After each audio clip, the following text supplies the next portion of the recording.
Olá pessoal, bem-vindo e bem-vinda ao canal Amuinvest. RST11, o RECT11, vale a pena? Venha saber.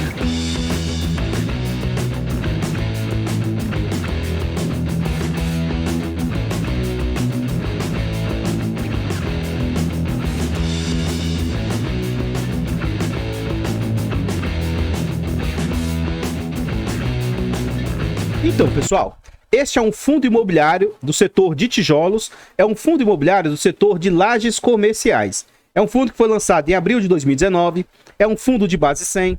A BRL é a gestora, a RECT é o consultor aí, mas funciona como se fosse é como se fosse o gestor também, tá? Ele tem mandato híbrido, ele tem uma liquidez mediana, negocia em média 632 mil por dia.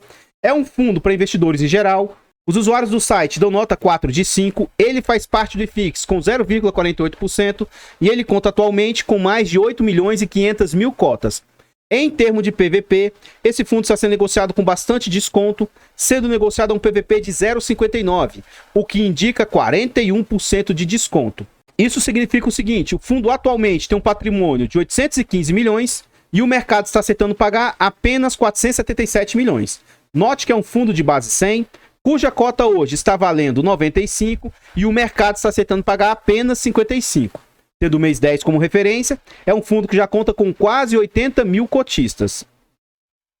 Nesse slide a gente vê o quanto o fundo está sendo negociado atualmente, R$ 55,90, bem próximo da mínima histórica do fundo, R$ 55,50, e nesse último ano ele teve como máxima R$ 73,00. Então vamos traçar aqui a linha dos R$ 100. E o que a gente consegue observar? Quando esse fundo veio a mercado, ele estava entregando dividendos bem altos, bem acima de um normal para um fundo de tijolo. Então esse fundo, enquanto o mercado estava sofrendo bastante, ele veio ali lateralizado no seu VP e no final de 2019 para 2020, aí para o início de 2020, ele chega a atingir R$ 125,00 com a euforia de mercado. Vem a situação pandêmica, joga as cotas desse fundo para mais ou menos R$ 75,00, rapidamente ele se recupera e volta ao seu VP. E aí começa, entre aspas, os problemas do fundo. Por quê? Um inquilino que estava para sair, sai e começa a causar uma vacância muito grande para esse fundo. Com as vacâncias sucessivas, esse fundo chegou a ter mais de 30% de vacância. O fundo fez um excelente trabalho, reduziu imensamente a vacância, que hoje orbita entre 10% e 15%, tá? Ela fica oscilando, às vezes cai, às vezes sobe, mas o fundo conseguiu controlar bastante essas vacâncias. Ainda assim, ele caiu bastante a sua cotação, de próximo de R$ 98,00, vindo a cair ali próximo de 70, como ele continuou com... O grande problema é que ele diminuiu muito os dividendos entregues. E aí, como o mercado é rentista, ele quer proporcional ao risco, né? Então esse fundo chegou a orbitar ali próximo de R$ 56,00, ensaiou uma recuperação e agora voltou a cair. Essa queda atual, ela se dá por causa da queda de todo o mercado. O IFIX, os fundos imobiliários no geral, estão caindo muito. Então eles tinham dado uma retomada, uma recuada, uma recuperada e pode ver que ele voltou ao patamares que ele estava das quedas. Inclusive, dia 11 de novembro, esse fundo atingiu o seu mínimo aí de R$ 55,50. Antes de a gente continuar vendo mais a respeito desse fundo imobiliário, eu gostaria de pedir humildemente, deixa o like, comenta e compartilha e diz aí para nós. E aí, você conhece esse fundo imobiliário, a gestora, os ativos que ele investe, o segmento de atuação dele aí? Comenta que seu comentário é muito importante para o crescimento e desenvolvimento do canal. Por favor, compartilhe o vídeo e nos ajude a levar conhecimento e educação financeira a mais pessoas. Temos o objetivo de chegar a 15 mil inscritos até o final do ano. Acho que não vamos conseguir, mas se quiser nos ajudar, se inscreva no canal e ative o sino.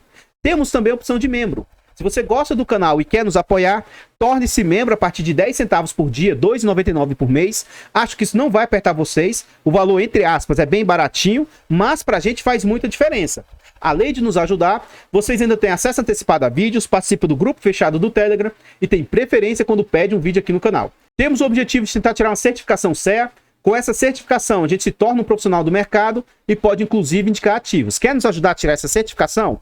Faça-nos uma doação para o Pix, amuinvest@gmail.com. Qualquer valor doado aí será muito bem-vindo. Agradeço a todos vocês que colaboram. Nesse gráfico aqui, a gente vê a entrega do fundo, né? Como eu já tinha falado, ó, esse fundo chegou a fazer entregas de R$ 1,50, de R$ 1,00. Então, é bem atípico para um fundo de tijolo. E aí ele começa a ter as vacâncias, né? Então reduz para 80 e poucos centavos, mais ou menos 70 centavos. E quando chega nesse patamar de 60, e agora, mais precisamente 50, acho que isso aqui tem corroborado para o seguinte: o fundo diminuiu a vacância, contudo, os rendimentos não aumentaram. Por quê? Com certeza a gestão deu muita carência, só que aí já entra um ponto negativo da gestão.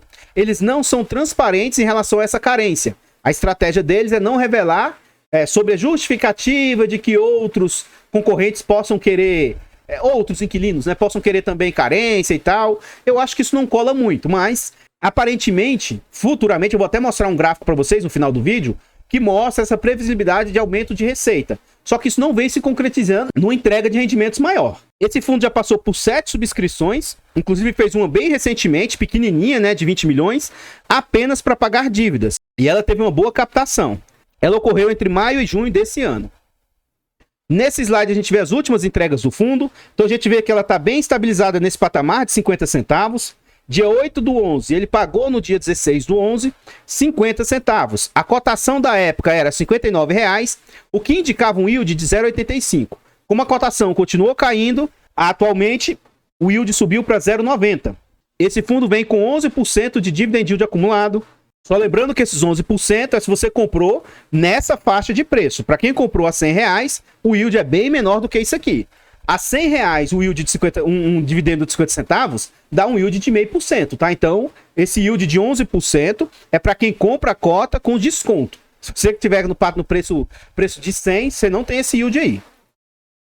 Nesse slide, a gente vê que vários institucionais têm posição no fundo, o VGHF ali com 1% das cotas do fundo, o ITIT com 0,15%, o RECX com 0,14%, e aí a gente vê diversos outros institucionais com pequenas posições no fundo aí.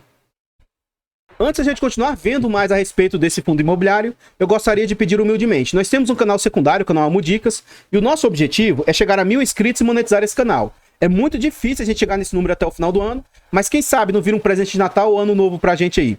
Então, se você quiser ajudar, vá lá e se inscreva. É de graça, não custa nada e você ajuda o amiguinho. Mesmo que não seja do seu interesse, vá lá e dê essa força pra gente. Além disso, os nossos canais, Amudicas, Amuinvest, Amufiagro, eles estão presentes em outras plataformas. Facebook, Kawaii, TikTok, Instagram. Vá lá nessas plataformas, se inscreva, procure, comente, siga. Agradeço a todos vocês que colaboram aí com o canal. Aqui a gente já está dentro do relatório gerencial e a gestão vem sempre falando das ocupações ou devoluções. Então começou uma leva de saídas, ó. Então teve saídas lá no Canopus, desocuparam o 10º andar lá deles. Isso aumentou em 1%, aí 1,22% a vacância. Negociação da dívida no Barra da Tijuca. Então, no dia 10 de outubro, após a negociação realizada, foi aprovada uma securitização do saldo devedor referente à aquisição do Barra da Tijuca. A concessão ao fundo de carência ao pagamento das parcelas de juros e amortização do principal pelo período de 12 meses. Então, eles têm essa dívida e eles conseguiram uma prolação, né? Conseguiu ir mais para frente para pagar. Conseguiu uma carência aí de 12 meses para pagar. Inicialmente isso é positivo, mas isso é negativo por quê? Ora, vai ter mais juros ainda que vai ter que pagar, né? Teve nova locação lá no Parque Ana Costa e com isso, depois dessa locação, a vacância diminuiu para 13,9. Então, aquilo que eu falei, ó, chegou a estar abaixo de 10, chegou próximo de 15 e agora está em 13,9. Eles venderam um CRI aí, realizou venda de sua posição e alocou os recursos em um fundo DI. Vendeu um CRI aí. Fundo DI é dinheiro em taxa Selic. Eles têm uma reserva de caixa de 11 centavos e eles estão procurando aí alugar os ativos aí. Rescisão e nova alocação lá no Corporate também, ó. A taxa de vacância e distribuição de dividendos não foram impactadas em razão dessa saída e entrada, né? Como só trocou, né? Então, isso aqui não causou impacto para o fundo. Aqui a gente vê a composição do portfólio aí. A gente vê o seguinte, o que o fundo tem de ativo e o que ele tem de passivo. E aí, o que você tira desse em relação a esse se torna o patrimônio líquido do fundo. Então, o que o fundo tem de ativos? Ele tem imóveis. Hoje os imóveis valem 961 milhões. Ele tem dinheiro parado em caixa, 22 milhões. Ele tem mais 20 milhões aqui que ele não diz o que ele é. Ou seja, o patrimônio bruto do fundo é de 1 bilhão e 5 milhões. Só que o fundo tem despesas. Então, ele tem aí a pagar, ó, CRI Barra, ele deve 81 milhões, CRI Barra deve mais 36 milhões e o CRI Evolution mais 67 milhões. Além disso, tem mais ali 4 milhões de outras dívidas. O total das dívidas do fundo, 189 milhões. Então a gente pode considerar que isso aqui é a alavancagem do fundo. Quando você tira esse desse, é aquele patrimônio que a gente fala lá no início do vídeo de 800 e poucos milhões, o patrimônio líquido do fundo. Aqui a gente vê o portfólio do fundo, então vê os imóveis que ele tem, né? Então ele tem esse imóvel Barra da Tijuca, Evolution, o Canopus, que ele aparece aqui diversas vezes, porque ele tem algumas lajes lá nesse Canopus. Um ponto muito forte do fundo é que ele tem ativos de altíssima qualidade, ativos A, ativos AAA, AA, AAA, AA. Então assim, ó, quando eu me posicionei nesse ativo, eu só tenho esse ativo na carteira fechada do canal. Isso aqui foi um ponto que me chamou muita atenção, porque são ativos de altíssima qualidade. Por mais que o mercado não esteja, entre aspas, né, para peixe atualmente, esteja com essa dificuldade, em algum momento isso se reverte e eu acredito que o fundo consiga alugar isso tranquilamente. Então o que que eu vejo? Que o fundo tem ativos de qualidade, que o fundo hoje, né, para quem se posiciona hoje, mesmo quem se posicionou igual eu, que me posicionei nesse ativo a R$70, eu acho que o dividendo é um dividendo atrativo, mesmo para quem está pagando quem pagou R$70, eu vejo como sendo atrativo, mas eu deixei esse fundo de molho no meu portfólio. Eu não tenho a intenção de vender, mas ele está de stand-by no meu portfólio. Eu também não estou comprando mais. No final do vídeo, nas minhas considerações, eu explico por que ele está de molho aí. Mas esses ativos de altíssima qualidade aqui é algo que me chama a atenção muito positivamente, tá? Então a gente vê o seguinte, ó, dos ativos que ele tem, 41% é de padrão A, 34% de padrão AA e 24% de padrão AAA. E aí a gente vê o que cada um dos ativos representa do portfólio, né? Além disso, a gente vê o seguinte, que o fundo tem hoje 86% de ocupação e 13% de vacância, e ele tem uma tal de RMG. O que é RMG, Amu? RMG é renda mínima garantida. Então isso aqui para mim falta um pouco de transparência por parte da gestora. Eu gostaria que ele dissesse o seguinte, quando que vence essa renda mínima garantida? Para mim não fica claro nos relatórios isso aí. Além disso, o fundo tem 70% do seu portfólio corrigido, indexado a IGPM, e 30% dos seus aluguéis aí são indexados a IPCA. A gente vê o seguinte, que inicialmente o fundo tinha uma alta dependência de Vivo, ó, Telefônica e Elo. Então, como a Vivo entregou parte do seu portfólio, né, parte dos imóveis que ela estava ocupando, a dependência de Vivo caiu para 8%, essa Unigran Rio aqui está em 10%, e entre aspas hoje, né, essa Elo Participações hoje é 15% do portfólio. Então é o único inquilino que tem uma alta participação, então tem que ficar sempre atento, porque caso esse inquilino saia do imóvel, dos imóveis, ele pode causar um grande impacto financeiro aí para as receitas do fundo aí, tá? Aqui a gente vê a DRE do fundo, novamente eles reforçam que tem 11 centavos aí de caixa, eles cobram 0,17 de administração e essa consultoria é 1%, ou seja, esse aqui é aquele que a gente viu lá no BRL, lá no início, e a RECT recebe 1% aí, eles não cobram performance. Vamos ver na prática o que essas despesas representam frente às receitas. Lembrando que para mim o máximo que eu me sinto confortável é 15% de taxa. Então o que a gente observa aqui, ó? Ele tem despesas financeiras e operacionais com propriedade. Essas duas despesas aqui, elas não são despesas que vão para a gestão e aparentemente as despesas operacionais é que vai para a gestão. Então aqui em outubro, o fundo teve 973 mil de despesas e ele receitou 5 milhões e 500 mil. O que foi esse valor que ele receitou? Desses 5 milhões e 500, multa rescisória, isso aqui é atípico, então não vai receber direto, tá? 286 mil, 5 milhões e 500 foi de receita e multa rescisória 286 mil. Então, na verdade, eles receberam aí quase 5.800, tá? E teve como despesas ali 973 mil. Então, vamos calcular aqui, ó. 973 vezes 100 dividido por 5.600, 5.800. Eu vou arredondar aqui para 5.870, tá? O que a gente observa? Que as despesas do fundo estão altas, representando quase 17% acima dos 15% que eu reputo ser aceitável. Se você olhar meses anteriores, a despesa não era isso tudo. Então isso aqui me chama a atenção muito negativamente, tá? Eu não acho isso aí... Eu não gosto, não me sinto confortável com essa situação aí, tá? E aqui é aquilo que eu falei para vocês. Lá atrás, eu falei que o fundo tem uma previsão de aumento das receitas. Só que isso não está se refletindo em dividendos.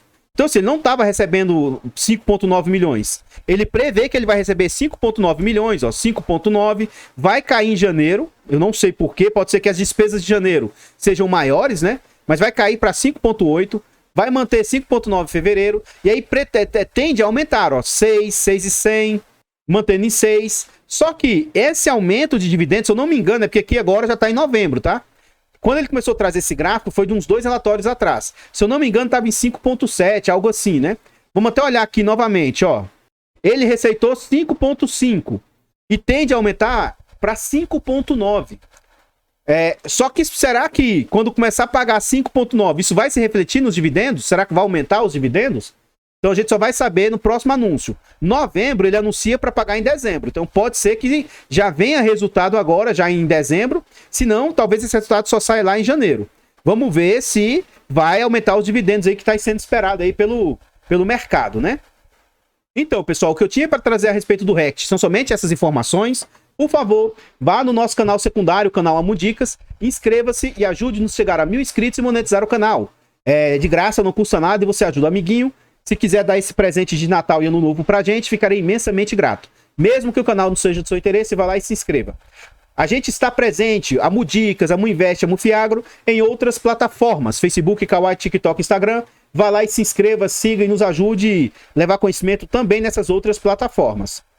Nesse vídeo aqui, deixa o like, comenta e compartilha e diz aí pra nós. E aí, o que você achou do RECT? Você tem cotas dele no seu portfólio? Você acha uma boa gestora? Você está satisfeito com essa taxa alta de despesas aí? Você está tranquilo em relação à vacância? Você está satisfeito com a entrega do fundo? Eu acho o seguinte, hoje, principalmente hoje, se posicionar nesse ativo a R$50 para receber 50 centavos de dividendo, dá quase 1% de dividendo, é algo altíssimo. Então, eu acho, assim, um excelente ponto de entrada. Contudo, por que eu não estou aumentando minha posição na carteira fechada, tá? Nesse fundo? Só por causa da gestão.